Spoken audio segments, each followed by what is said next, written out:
Mamaya lagyan na natin ng pampalasa. So ilagyan na natin itong pampalasa. Yan, para may kaunting sauce. Yan.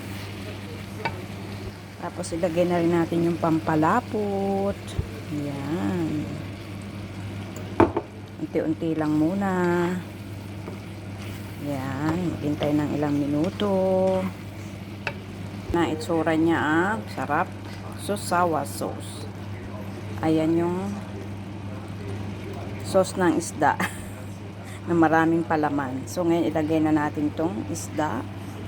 Dahan-dahan. Ilutuin natin siyang ganyan. Yan. Kinamay ko na pero malinis ang kamay ko, guys. Ayan. O, diba? Pakukuluin lang natin yan ng ilang minuto at tapos na yan. Naiperito ko na yan eh. So, yan na guys. Ha? Salamat sa panonood. Please watch my video.